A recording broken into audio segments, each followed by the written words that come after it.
ஆண்டவரும் இரட்சகருமாய் இயேசு கிறிஸ்துவின் உன்னத நாமத்தினால இந்த தொலைக்காட்சி நேயர்கள் யாவரையும் எங்களது என்ஜிசி திருசபையின் சார்பாக வழங்கும் மகிமையின் சுவிசேஷ பேரொளி என்கிற இந்த உன்னதமான நிகழ்ச்சிக்கு வாழ்த்தி வரவேற்கிறோம்.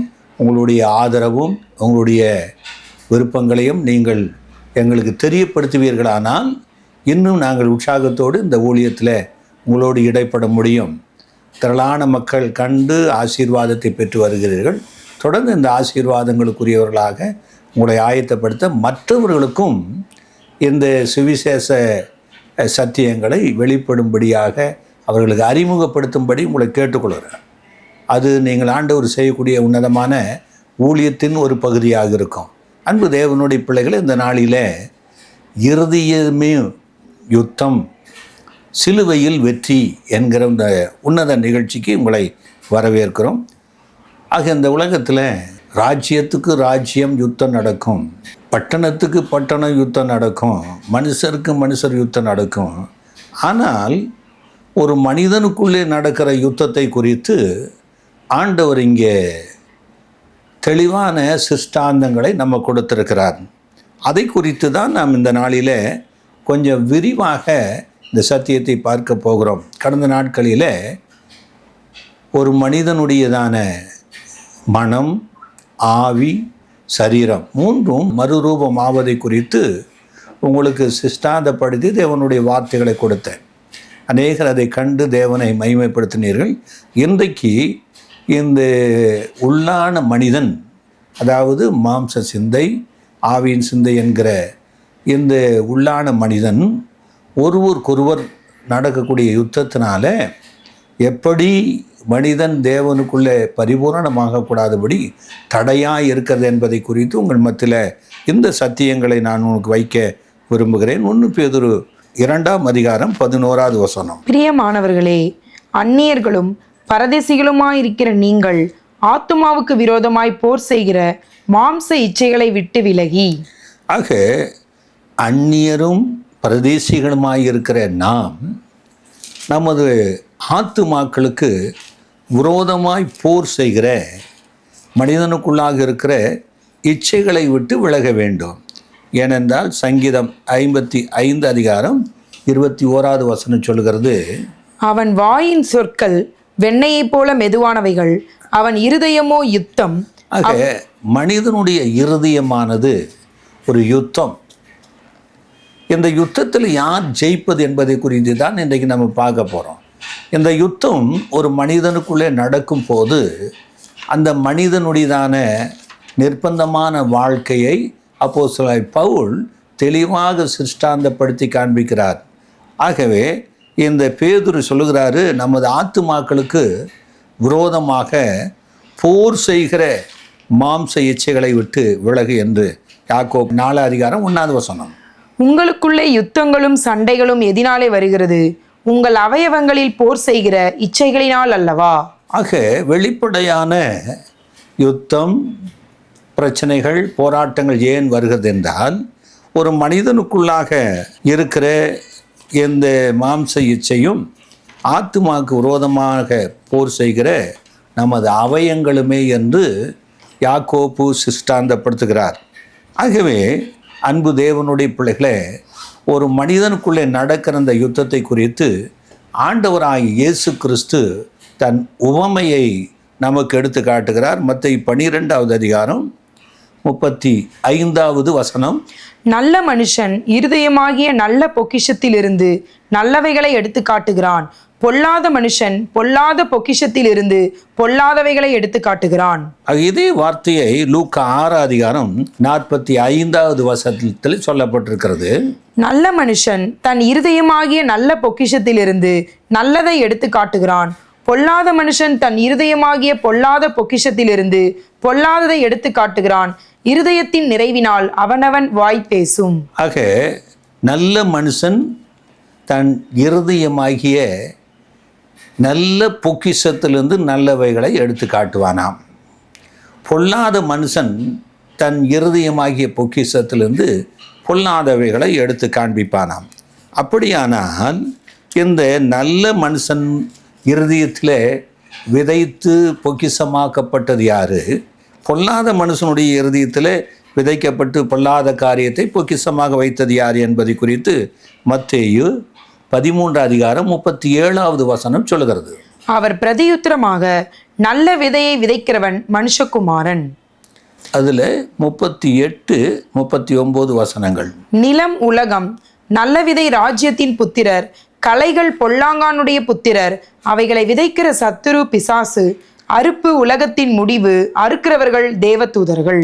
ஆக இந்த உலகத்துக்கு முடிவில் என்ன நடக்கும் என்பதை சொல்லியிருக்கிறார். இந்த பூமியில் வாழக்கூடிய மனுஷனுக்கு ஏன் இருதயம் மகா யுத்தத்தில் இருக்குது என்றால், இருதயத்தில் 2 வகையாக இயேசு கிறிஸ்து பிரிக்கிறார். ஒன்று, நல்ல மனுஷன் விதைக்கிற விதைகளை பெற்றுக்கொள்ளக்கூடிய பொக்கிஷமாகிய இருதயம். அதை விதைக்கிறவர்கள் தேவனுடைய குமாரர்கள், புத்திரர்கள். பொல்லாத இருதயம் என்று சொல்லும்போது பொல்லாத கிரியைகளை வெளிப்படுத்துகிற ஒரு இருதயம், அதில் விதைக்கிறது பிசாசாகிய சத்துரு. ஆக இருவரும் ஒரு மனிதனுடைய இருதயத்துக்குள்ள 2 விதமான பொக்கிஷத்தை அவர்கள் உருவாக்குறாங்க. இது 2 விதமான சிந்தனைகளை குறைக்கும். ஆக இந்த 2 சிந்தனைகளிலே இருக்கிற மனிதனுக்கு ஒரு பெரிய யுத்தம் நடந்து கொண்டு, கலாத்தியர் 6:8 தன் மாம்சத்திற்கென்று விதைக்கிறவன் மாம்சத்தினால் அழிவை அறுப்பான், ஆவிக்கென்று விதைக்கிறவன் ஆவியினாலே நித்திய ஜீவனை அறுப்பான். ஆக ஆண்டவராக இயேசு கிறிஸ்து ஒரு மனிதன் நித்திய ஜீவனுக்கு ஏதுவாக வர வேண்டும் என்றுதான் அவர் தேவனுடைய வார்த்தைகளை தேவ ஆவியினால நல்ல பொக்கிஷமாக இருக்கும்படி விதைக்கிறார். ஆக பொல்லாத மனுஷன் அவனுடையதான மாம்ச சிந்தையில் பொல்லாத காரியத்தை விதைத்து வைத்திருக்கிறான். ஆக இந்த 2க்கும் உள்ள காரியம் என்னவென்றால், மார்க் 4:14-15 விதைக்கிறவன் வசனத்தை விதைக்கிறான், வசனத்தை கேட்டவுடனே சாத்தான் வந்து அவர்கள் இருதயங்களில் விதைக்கப்பட்ட வசனத்தை எடுத்து போடுகிறான், இவர்களே வசனம் விதைக்கப்படுகிற வழியருகானவர்கள். ஆக வசனத்தை தேவனுடைய தூதர்கள், தேவ ஊழியர்கள் விதைக்கும் போது நல்ல பொக்கிஷமாகிய நிலத்தில் அந்த வசனம் விழுந்து அந்த மனிதனுக்குள்ளாக ஆத்மா வளர்ந்து அது தேவனுக்கென்று கனி கொடுக்கும்படி தேவன் விரும்புகிறார். ஆனால் அந்த மனிதன் தேவனுக்கென்று கனி கொடுக்காதபடி, அவன் ஆவிக்குள்ளே வசனத்துக்குள்ளே வளரக்கூடாதபடிக்கு சத்ரு வந்து அதை எடுத்து போடுகிறான். இதைத்தான் ஆண்டவராய் இயேசு கிறிஸ்து இந்த பூமியில் இருந்தபோது அது மனிதனுடைய இருதயத்தை குறித்து சொல்லியிருந்த காரியம். இதை குறித்து வெளிப்படுத்தின விசேஷம் 6:2-3 நாம் வாசிக்கலாம். நான் பார்த்த பொழுது இதோ ஒரு வெள்ளை குதிரையை கண்டேன், அதின் மேல் ஏறி இருந்தவன் வில்லை பிடித்திருந்தான், அவனுக்கு ஒரு கிரீடம் கொடுக்கப்பட்டது, அவன் ஜெயிக்கிறவனாகவும் ஜெயிப்பவனாகவும் புறப்பட்டான். அவர் 2ஆம் முத்திரையை உடைத்த பொழுது 2ஆம் ஜீவனானது, நீ வந்து பார் என்று சொல்ல கேட்டேன். ஆக யோவான் காண்கிற தரிசனத்தில் 4 விதமான குதிரைகளை அவர் பார்க்கிறார். முதலாவது குதிரையை பார்க்கும்போது வெள்ளை குதிரை. ஆக இது எதை குறிக்கிறது என்றால், தேவன் இந்த பூமியில் மனிதனுக்குள்ளாக இருக்கிற யுத்தத்தை ஆதி முதலாக மோசே வரைக்கும் தெரியாது. மோசே முதல் கிறிஸ்து வரைக்கும் அது வெளிப்படவில்லை. ஆனால் ஆண்டவராக இயேசு கிறிஸ்து தமது ஆவியினாலே மனுஷனுக்குள்ளாக நடக்கிற யுத்தத்தை, மனுஷனுக்குள்ளாக இருக்கிறதை அறிந்து கொள்ள வேண்டும் என்று உவமைகளாக அவர் சொல்லி வைத்தார். அந்த உவமையை குறித்து தான் மாம்சம் ஆவிக்கு விரோதமாகவும் ஆவி மாம்சத்துக்கு விரோதமாகவும் ஒன்றுக்கு ஒன்று யுத்தம் பண்ணுகிறது. ஆக ஆவியிலே தேவன் ஆவியின் சிந்தனை உண்டாகியிருக்கிறது, மாம்சத்தினால மாம்ச சிந்தை. ஆக ரோமர் 8 பார்ப்போமானால், மாம்ச சிந்தை மரணம், ஆவியின் சிந்தனையோ ஜீவனும் சமாதானம். ஒரு மனிதனுக்கு ஜீவனையும் சமாதானத்தையும் அவர் கொடுக்க வந்தபோது தமது ஆவியினாலே அவனுக்குள்ள ஒரு புதிய இருதயத்தை, அதாவது புதிய மனதை உண்டாக்குறார் என்று நான் வேதம் சொல்லுகிறது. ஆக அதுக்கு முன்பதாக ஆதாமுக்குள்ளே ஏவாளுக்குள்ளாக பிசாசானவன் அவளுடைய இருதயத்தில் அவன் பொல்லாததை விதைத்து அவர்களை மாம்ச சிந்தை என்கிற ஒரு மரணத்துக்கு அடிமைப்படுத்தி விட்டான். அந்த சிந்தை உலகமெல்லாம் பிறக்கிற எல்லா மனுஷனுக்குள்ளும் ஆண்டு கொண்டிருக்கிறது. இந்த ஆண்டு கொண்டிருக்கிற மாம்ச சிந்தை அதுக்கு அதிபதியான இருக்கிறவன் தேவனுடைய குமாரனாய் இயேசு கிறிஸ்து இந்த பூமியில் வந்து அந்த மனிதன் நித்திய ஜீவனை அடைய வேண்டும் என்று விரும்பி அவர் உண்டாக்கியிருக்கிற சிந்தையிலே அவர் நல்ல விதைகளை விதைத்து தேவனுக்கென்று கனி கொடுக்கும்படி விரும்புகிறார். அப்படி விதைக்கப்பட்ட அந்த விதைகளை எடுத்து போடுவதும் அந்த மனிதன் ஆவிக்குள்ளே வளரக்கூடாதபடிக்கு போர் செய்யும்படியாக இருக்கிறான் என்று யார் இவன் என்றால், ஆதி மனிதனுக்குள்ளாக எப்படி களைகளை சர்ப்பம் விதைத்ததோ 2 கொரிந்தியர் 11 அதிகாரம் 3வது வசனத்தில் சொல்லப்பட்டபடி சர்ப்பமானது தன்னுடைய தந்திரத்தினாலே ஏவாளை வஞ்சித்ததைப் போல உங்கள் மனமும் கிறிஸ்துவை பற்றிய உண்மையிலிருந்து விளக்கப்படும் என்று பயந்திருக்கிறேன் என்று அப்போஸ்தலனாகிய பவுல் சொல்கிறார். ஆக ஆதியிலே வஞ்சிக்கப்பட்டு போனது ஏவாளுடைய மனம். இன்றைக்கும் அதே வஞ்சிக்கப்பட்டு போன மனமானது கிறிஸ்துவை விட்டு அவரை உண்மையை விட்டு அவருடையதான சத்தியத்தை விட்டு நம்மை விளக்கும்படி அது பிரயாசம் பண்ணி யுத்தம் பண்ணி கொண்டிருக்குது. இந்த யுத்தத்தை தான் நாம் இங்கே பார்க்குறோம். ஆக முத்திரை என்று சொல்லும்போது தேவன் ஆதி முதலாக மறைத்து வைத்திருக்கிற ஒரு ரகசியம் என்னவென்றால், ஆக அவர் கொடுத்த பிரமாணத்தின்படி பார்ப்போமானால் மனிதன் நியாயப்பிரமாணத்தை மீறி பாவம் செய்வானானால் அந்த நியாயப்பிரமாணத்தின்படியே தீர்ப்பு தான் கொடுக்கப்பட்டது. ஆனால் அதுக்கு பின்பு பாவம் செய்யாதிருக்கிற வழி அவனுக்கு இல்லை. செய்தவர்களுக்கு பலிகள் செலுத்தலாம், அதிலிருந்து விடுதலை. ஆனால் பாவம் செய்ய தூண்டக்கூடிய பொல்லாத மனுஷனாகிய பிசாசு அவனுடைய சிந்தனையிலிருந்து தூண்டி விடுகிறவனை அழிப்பதற்கோ அவனை முடித்து பரிசுத்தமாகிறதுக்கும் வழி இல்லை. ஆண்டவராக இயேசு கிறிஸ்து முதலாவது இந்த பூமியில் வந்தபோது மனுஷருக்குள்ளாக இருக்கிறதை அவர் அறிந்திருந்தபடினாலே ஒருவரும் சாட்சி கொடுக்க வேண்டிய அவசியம் இல்லை என்று சொன்னார். மனுஷனுக்குள்ளாக என்ன இருக்கிறது? மாம்ச சிந்தை. இந்த மாம்ச சிந்தை தேவனுக்கு விரோதமான பகை என்று சொன்னார். யார் இந்த மாம்ச சிந்தை? மரணம். மரணத்துக்கு அதிகாரியாகிய பிசாசானவன் ஆண்டு கொண்டிருக்கிறான். அதிலிருந்து மனுஷன் விடுதலையாக வேண்டும் என்று தான் ஆண்டவர் என்ன செய்ய விடுதலையாகிறார், விடுதலையாக்க விரும்புகிறார். ஆகவே அன்பு தேவனுடைய பிள்ளைகளே, இந்த ரகசியத்தை ஆதி முதலாக ஆண்டவர் முத்திரை போட்டிருந்தார். கிறிஸ்து இயேசு வந்து இந்த முத்திரைகளை உடைத்து உள்ளாக இருக்கிற ரகசியங்களை வெளிப்படுத்தினார் என்று வேதம் சொல்லுகிறது. எப்பொழுது இந்த முத்திரை போடப்பட்டது? தானியேல் 12ஆம் அதிகாரம் 9வது வசனம். அதற்கு அவன், தானியேலே போகலாம், இந்த வார்த்தைகள் முடிவு காலம் மட்டும் புதைப்பொருளாக வைக்கப்பட்டும் முத்திரிக்கப்பட்டும் இருக்கும். ஆக தானியேலுக்கு வரக்கூடிய ராஜ்யங்களை குறித்து, ஆளுகைகளை குறித்து, கடைசி காலத்தில் எழும்புகிற யுத்தம் பண்ணக்கூடிய லூசிபரை குறித்து சொல்லப்பட்ட ரகசியங்களை குறித்து அவர் முத்திரை போட்டு வைத்திருந்தார். அது வியாக்கியானம் பண்ணி அவனுக்கு விளக்கம் இல்லை. இது கடைசி காலத்துக்குரியது. இந்த கடைசி காலத்தில் ஆண்டவராய் இயேசு கிறிஸ்து இந்த முத்திரைகளை உடைத்து உள்ளான ரகசியங்களை நமக்கு வெளிப்படுத்தியவர். முத்திரை என்று சொல்லும்போது ஒரு ரகசியத்தை பாதுகாக்கிற பெட்டகம், அது அரசாங்கத்தில் இருக்கும். ஆனால் தேவனிடத்தில் ரகசியங்களை பாதுகாக்கிற பெட்டகம் தான் முத்திரையிடப்பட்டது. இந்த முத்திரையை உடைப்பதற்கு யார் தகுதியானவர்? ஆண்டவராய் இயேசு கிறிஸ்து. ஆக முத்திரைகளில் முதலாவது முத்திரை உடைத்த போது அங்கே சர்ப்பம், வஞ்சிக்கப்பட்ட மனம் எல்லாம் பார்க்கும்போது அதில் விடுதலையோடு பிசாசு வெள்ளை குதிரையில் ஏறி கொண்டிருக்கிறான். குதிரை யுத்த நாளுக்கு ஆயத்தமாக்கப்படும், ஜெயமோ கர்த்தரால் வரும் என்று சொல்லப்பட்டிருக்குது. நீதிமொழிகள் 21 அதிகாரம் 31 வசனம். ஆக யுத்தம் பண்ணும்படியாக முதலாவது முத்திரை உடைத்த போது அங்கே எதிர்ப்பே இல்லை. ஒரு ரட்சிக்கப்படுற ஒரு மனிதன், ஆண்டவரை ஏற்றுக்கொள்ளாத ஒரு மனிதனுடைய இருதயத்தில் பிசாசு விடுதலையோடு உலாவி கொண்டிருக்கிறான். அவனை ஜெயிக்கிறதுக்கு யாரும் இல்லை.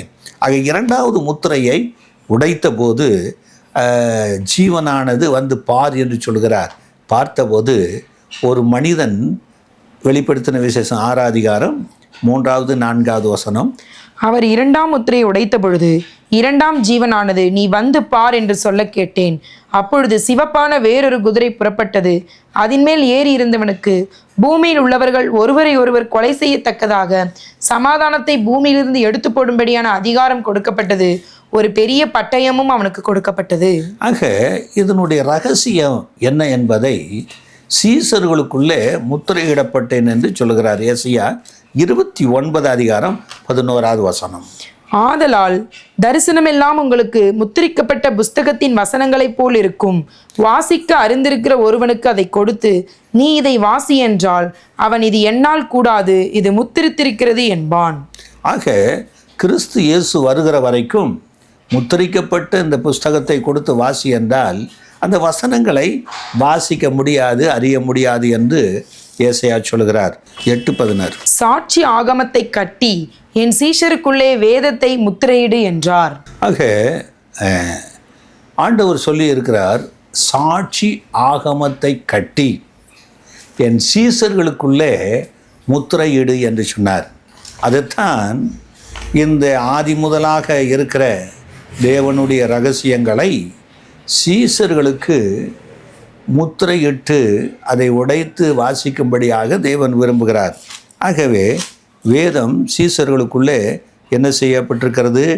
முத்திரிக்கப்பட்டிருக்கிறது. இப்போது யோவானை கொண்டு ஆண்டவராக இயேசு கிறிஸ்து முத்திரை எப்படி உடைத்தார் என்பதை நாம் பார்க்கிறோம். ஆக அவர் கண்ட தரிசனம் என்னவென்றால், ஒருவன் சிவப்பு குதிரையின் மேலே ஏறி இருக்கிறான். அவனிடத்தில் என்ன இருக்கிறது என்று அவர் சொல்கிறார் என்றால், வெளிப்படுத்தின 6:17, அவருடைய கோபாக்கினியின் மகா நாள் வந்துவிட்டது, யார் நிலைநிற்கக்கூடும் என்றார்கள். 4வது வசனம். அப்பொழுது சிவப்பான வேறொரு குதிரை புறப்பட்டது. அதின்மேல் ஏறி இருந்தவனுக்கு பூமியில் உள்ளவர்கள் ஒருவரை ஒருவர் கொலை செய்யத்தக்கதாக சமாதானத்தை பூமியிலிருந்து எடுத்து போடும்படியான அதிகாரம் கொடுக்கப்பட்டது. ஒரு பெரிய பட்டயமும் அவனுக்கு கொடுக்கப்பட்டது. ஆக இந்த யோவான் காண்கிற தரிசனம் என்னவென்றால், அங்கே தானியேல் முத்திரை போடப்பட்டாச்சு. ஆனால் சீசர்களுக்குள்ளே முத்திரை போடப்பட்டதை அறிந்து கொள்ளும்படி தேவன் முத்திரைகளை உடைக்க சித்தமுள்ளவராயிருந்தார். இயேசு கிறிஸ்து சிலுவையிலே மரித்து உயிர்த்தெழுந்து போன பின்பு சீசர்களுக்கு அந்த முத்திரையை உடைக்கிறார். இதை யோவானுக்கு உடைத்து காண்பிக்கும் போது, 2வது முத்திரை உடைத்த போது அந்த 2வது முத்திரையிலே அவன் காண்கிற காட்சி என்னவென்றால், ஒருவன் சிவப்பான குதிரையிலே ஏறி இருக்கிறான். அவனுடைய கையில் என்ன பிடித்திருக்கிறானாம்? பட்டயத்தை பிடித்திருக்கிறானாம். அவன் யுத்தம் பண்ணி ஜெயிக்கிறவனாக இருக்கிறான் என்று வேதம் சொல்லுகிறது. ஒருவரை ஒருவர் கொலை செய்யத்துக்கும்படியான பட்டயம் அவன் கையில் இருக்கிறது. ஏன் ஒருவர்? யார் ஒருவன் தெரியுது, சாதான் என்று. இன்னொருத்தர் யார்? அங்கே தான் வேறொரு இருதயமாகிய பொக்கிஷத்தை உடையவர் தேவனுடைய குமாரன். அவர் விதைக்கிற விதைகளை இவன் கெடுத்து போடுகிறதுனால அவருடைய கையிலே ஒரு பட்டயம் இருக்கிறது. வெளிப்படுத்தின விசேஷம் 12 அதிகாரம் 7வது வசனம். வானத்திலே யுத்தம் உண்டாயிற்று. மிகாவேலும் அவனை சேர்ந்த தூதர்களும் வலு சர்ப்பத்தோட யுத்தம் பண்ணினார்கள். வலு சர்ப்பமும் அதை சேர்ந்த தூதரும் யுத்தம் பண்ணியும் ஜெயம் கொள்ளவில்லை. ஆக மீகாவேலும் அவனுடைய தூதர்களும் ஒரு சேனையாகவும், வலு சர்ப்பமும் அதனுடைய சேனையும் ஒரு சேனையாகவும் யுத்தம் பண்ணுகிறார்கள். இது 2 பேர் எங்கன்னா வேறு வெளிப்படையாக இல்லை. ஆக ஆவிக்குள்ளான ஒரு யுத்தம். ஆக யோசுவா 5 அதிகாரம் 14வது வசனம் சொல்கிறது, அதற்கு அவர், அல்ல, நான் கர்த்தருடைய சேனையின் அதிபதியாய் இப்பொழுது வந்தேன் என்றார். ஆக ஆண்டவர் சொல்லுகிறாரு, நான் கர்த்தருடைய சேனையின் அதிபதி. வெளிப்படுத்துகிற விசேஷம் 19 அதிகாரம் 14வது வசனம். பரலோகத்தில் உள்ள சேனைகள் வெண்மையும் சுத்தமுமான மெல்லிய வஸ்திரம் தரித்தவர்களாய் வெள்ளை குதிரைகளின் மேல் ஏறி அவருக்கு பின் சென்றார்கள். ஆக ஆண்டவராய் இயேசு கிறிஸ்து சேனையின் அதிபதி. அவர் வெள்ளை குதிரையில் ஏறி வருகிறவர். அவருக்கு பின்பு ஒரு பெரிய சேனை வெள்ளை குதிரையின் மேலே ஏறி வருகிறது. குதிரை யுத்தத்துக்கு அடையாளம். இந்த சிவப்பான குதிரை ஏறி இருக்கிறவன் யார் என்றால், இவன்தான் ஆதி மனுஷனை மோசம் வைக்கின பிசாசு. ஆக இவன் என்ன செய்கிறான்? அவனுக்கு ஒரு சேனை இருக்கிறது. அந்த சேனை யார் என்றால், எபேசியர் 6 அதிகாரம் 12வது வசனம் சொல்கிறது, ஏனெனில் மாம்சத்தோடும் இரத்தத்தோடும் அல்ல, துரைத்தனங்களோடும் அதிகாரங்களோடும் இப்பிரபஞ்சத்தின் அந்தகார லோகாதிபதிகளோடும் வான மண்டலங்களில் உள்ள பொல்லாத ஆவிகளின் சேனைகளோடும் நமக்கு போராட்டம் உண்டு. ஆக இங்கு ஒரு பெரிய சேனையோடு பிசாசு வருகிறான். எங்கே இந்த யுத்தம் நடக்கிறது? ஒரு மனிதன் இயேசு கிறிஸ்துவின் இரத்தத்தாலே கழுவப்பட்டு ரட்சிக்கப்படும் போது தேவனுடைய ஆவிக்குள்ளே ஒரு புதிய இருதயத்தை தேவன் கொடுக்கிறார். அந்த புதிய இருதயம் என்கிற ஆத்மா அவனுக்குள்ளே வளரும் போது அவன் நித்திய ஜீவனுக்கு எதுவான மகிமைக்குரியவனாக மாற்றப்படுகிறான். இந்த மனிதன் ஆவி ஆத்மா சரீரத்தில் மறுரூபம் அடைந்து தேவ ராஜ்யத்துக்கு ஆயத்தப்படக்கூடாதபடி இந்த முந்தின மனுஷன் இந்த மனுஷனை மரணத்துக்கு ஏதுவாகவே தன்னுடைய ராஜ்யத்துக்கு ஏதுவாகவே அவனை வைத்திருக்க வேண்டும் என்று ஒரு பெரிய யுத்தத்தை தொடுக்கிறான். ஏனென்றால் அவனுக்கு பின்பதாக பொல்லாத ஆவின் சேனைகள், வான மண்டல பொல்லாத ஆவின் சேனைகள் இருக்கிறது, ஆகாயத்து அதிகார பிறப்பு இருக்கிறாரு. ஆக இந்த பிசாசும் அவனுடைய சேனையும் இப்போ யுத்தத்துக்கு ஆயத்தம் பண்ணி தேவனுடையதான வார்த்தை வரக்கூடாதபடிக்கு, ஆவியில் வளரக்கூடாதபடிக்கு தேவனுடைய சேனையோடு யுத்தம் பண்ணுகிறதை அங்கே பார்க்குறோம். எபேசியர் 6:17 வசனம், இரட்சண்யம் என்னும் தலைச்சீராவையும் தேவ வசனமாகிய ஆவியின் பட்டயத்தையும் எடுத்துக்கொள்ளுங்கள். ஆக சிவப்பு குதிரையில் ஏறி இருக்கிறவன் யுத்தம் பண்ண புறப்பட்டான். அவனுடைய கையில் என்ன இருக்கிறது? பட்டயம். ஆக அந்த பட்டயத்தை எடுத்துக்கொண்டு அவன் வரும்போது தேவன் ஒரு பட்டயத்தை வைத்திருக்கிறார். அது என்ன வசனம்? வேத வசனமாகிய ஆவியின் பட்டயம். ஆக வெளிப்படுத்தின விசேஷம் 1:16 வசனம் சொல்லுகிறது, தமது வலது கரத்திலே 7 நட்சத்திரங்களை ஏந்தி கொண்டிருந்தார். அவர் வாயிலிருந்து இருபுறமும் கருக்குள்ள பட்டயம் புறப்பட்டது. அவருடைய முகம் வல்லமையாய் பிரகாசிக்கிற சூரியனை போல் இருந்தது. ஆக ஆண்டவராகிய இயேசு கிறிஸ்துவினுடைய வாயிலிருந்து கருக்குள்ள பட்டயம் வருகிறது. இந்த பட்டயம் என்னது? ஆவியின் வசனமாகிய பட்டயம். ஆவியில் நிறைந்து பேசக்கூடிய வசனங்களானது பட்டயம். இவருடைய கையில் இருக்கிற பட்டயமானது சத்துருவை வெட்டும். அவனுடைய பட்டயமானது மனிதனுடைய மனதுக்குள்ளே எழும்பக்கூடிய காரியங்களை வெட்டி தள்ள பார்க்க. ஆக ஒருவருக்கொருவர் யுத்தம் கலக்கிறதை அங்கே பார்க்குற அன்பு தேவனுடைய பிள்ளைகளே, சில நேரங்களிலே ரட்சிக்கப்பட்ட பின்பு ஏன் இந்த பிரச்சனை வருகிறது, ஏன் இந்த யுத்தம் வருகிறது? பாவத்தை விட்டு தானே வந்தேன், அக்கிரமத்தை விட்டு தானே வந்தேன், மீண்டும் அந்த பாவக்கிரிகள் என்ற ஏன் போராடுது என்று அநேகருக்கு சிந்தனையிலே தெரியாது. ஆக யார் இதை செய்கிறது? மீண்டும் நம்மளை கிறிஸ்துவை விட்டு பிரித்து, கிறிஸ்துவின் அன்பை விட்டு பிரித்து நம்மை மாம்சத்துக்கு விரோதமாக மாற்றும்படியாக நடக்கிற பிசாசின் யுத்தம். கலாத்தியர் 5:16-17 வசனங்கள். பின்னும் நான் சொல்லுகிறது என்னவென்றால், ஆவிக்கேற்றபடி நடந்து கொள்ளுங்கள், அப்பொழுது மாம்ச இச்சையை நிறைவேற்றாதிருப்பீர்கள். மாம்சம் ஆவிக்கு விரோதமாகவும் ஆவி மாம்சத்துக்கு விரோதமாகவும் இச்சிக்கிறது. நீங்கள் செய்ய வேண்டும் என்றிருக்கிறவைகளை செய்யாதபடிக்கு இவைகள் ஒன்றுக்கொன்று விரோதமாயிருக்கிறது. ஆக இந்த யுத்தம் ஒரு மனுஷனுக்குள்ள ரட்சிக்கப்பட்ட பின்பு, ஆவிக்குள்ள பிறந்த பின்பு நடக்கிற ஒரு யுத்தம். இந்த யுத்தத்தை ஏன் கர்த்தர் அனுமதிக்கிறார் என்று ஒரு வேளை கேள்வி கேட்கலாம்.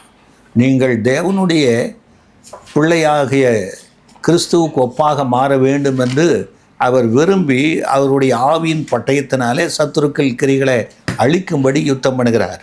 ஆனால் பிசாசும் அவனுடைய சேனைகளும் பொல்லாத காரியங்களை அவன் கொண்டு வந்து வைத்து யுத்தம் பண்ணுகிறதை பார்க்குறோம்.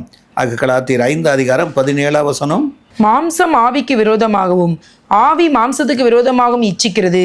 நீங்கள் செய்ய வேண்டும் என்றிருக்கிறவைகளை செய்யாதபடிக்கு இவைகள் ஒன்றுக்கொன்று விரோதமாய் இருக்கிறது.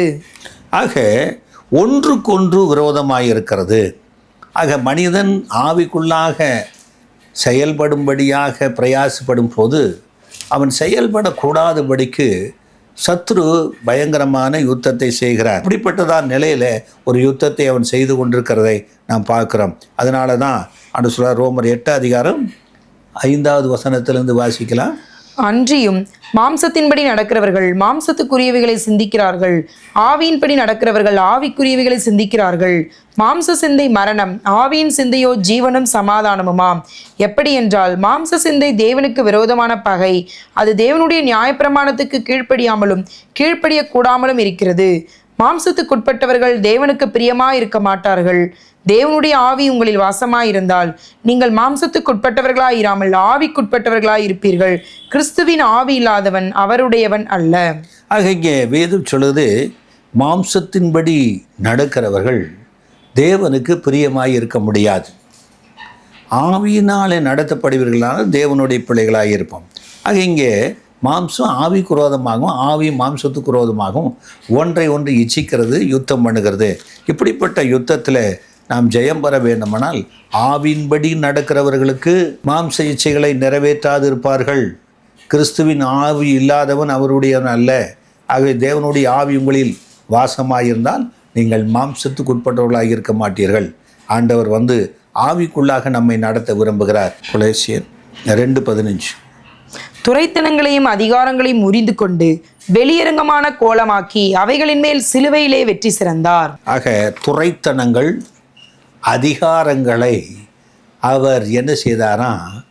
உறிந்து கொண்டு, மாம்ச சிந்தையிலிருந்து துரைத்தனம், அதிகாரம், அந்தகார லோகாதிபதியுடைய கிரிகளை அவர் சிலுவையிலே உறிந்து கொண்டு அதை வெளியரங்கமாக்கி, இவன் தான் காரணம் என்று சொல்லி அந்த ஆவிகளை அவன் செயல்களை வெளிப்படுத்தி அதை சிலுவையிலே சரீரத்தில் அடைந்த ஆக்கினையினாலே அதை வெற்றி சிறந்து இன்றைக்கு வெற்றி வரும்படியாக, இந்த யுத்தத்தில் வெற்றி வரும்படியாக இயேசு கிறிஸ்து நம்மோடு கூட இருக்கிறார்.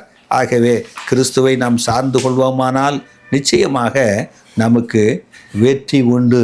ஆக போர் செய்கிறது எதுனா, முதல் சொல்கிறோம், சங்கீதம் 56 1-2 வசனங்கள் வேகமாக வாசிக்கலாம். தேவனே எனக்கு இரங்கும், மனுஷன் என்னை விழுங்க பார்க்கிறான், நாள்தோறும் போர் செய்து என்னை ஒடுக்குகிறான்.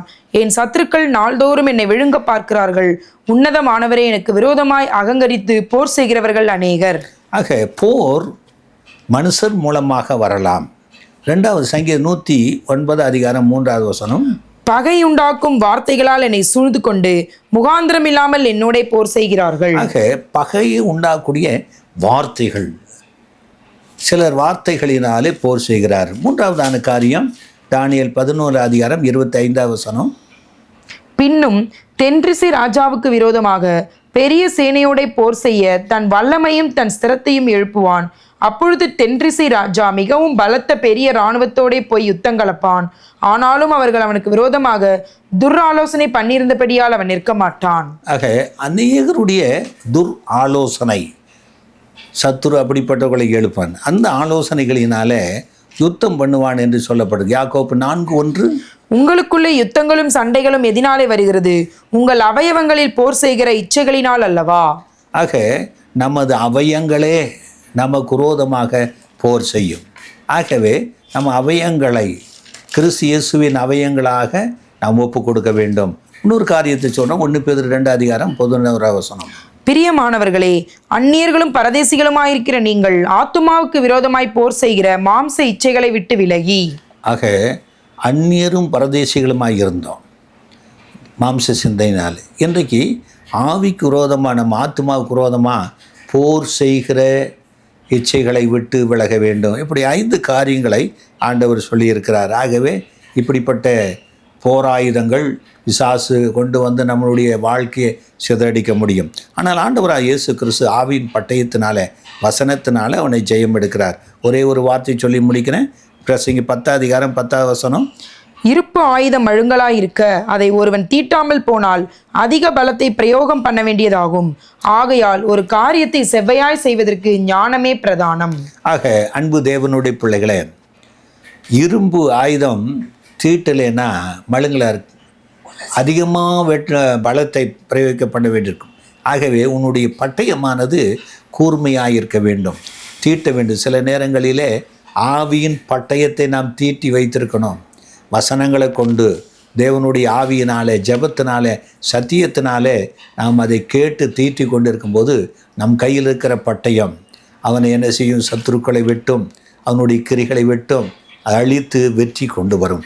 ஒருவன் பட்டயத்தினால எப்படி ராஜ்யங்களை ஜெயிக்கிறானோ அதே போல் ஆவின் பட்டயமாகிய வசனம், ஆவின் பட்டயமாகிய ஜெபஜீவியம், ஆவின் பட்டயமாகிய பரிசுத்த ஆவியினுடைய வல்லமையினால அவன் கூராயிருக்கும் போது சத்துருக்களை ஜெயிக்க முடியும். ஆகவே உங்கள் ஆவிக்குரிய ஜீவியத்தை கூர்மைப்படுத்திக் கொள்ளுங்கள். வசனத்தினாலும் ஜெபத்தினாலும் ஆவியினாலும் கூர்மைப்படுத்திக் கொள்ளுங்க. நீங்கள் வெற்றி பெற முடியும். சத்துருவை வெற்றி பெறலாம். இயேசு கிறிஸ்து இந்த உலகத்தில் வெற்றி சிறந்தார். நீங்களும் வெற்றி பெற முடியும். கர்த்தர் உங்களை ஆசீர்வதிப்பாராக. எங்கள் சபையின் ஞாயிறு ஆராதனை நேரங்கள்: ஆங்கில ஆராதனை காலை 7 மணி முதல் 8:30 மணி வரை, தமிழ் ஆராதனை காலை 8:30 மணி, தெலுங்கு மற்றும் தமிழ் ஆராதனைகள் மாலை 7:30 முதல் 9 மணி வரையிலும் நடைபெறுகிறது. இவ் ஆராதனைகளில் பங்கு பெற்று இறையாசியை பெற்று மகிழுங்கள். மேலும் ஒவ்வொரு வெள்ளிக்கிழமை தோறும் பகல் 11 மணிக்கு உபவாச ஜெபமும் நடைபெறுகிறது என்பதை தெரிவித்துக் கொள்கிறோம். Reverend J. ஜோதி பிரகாசம், புதிய சுவிசேஷ கிறிஸ்தவ திருச்சபை, ராஜீவ் காந்தி சாலை, OMR, புனித தோமா தெரு, எகாட்டூர், சென்னை 130.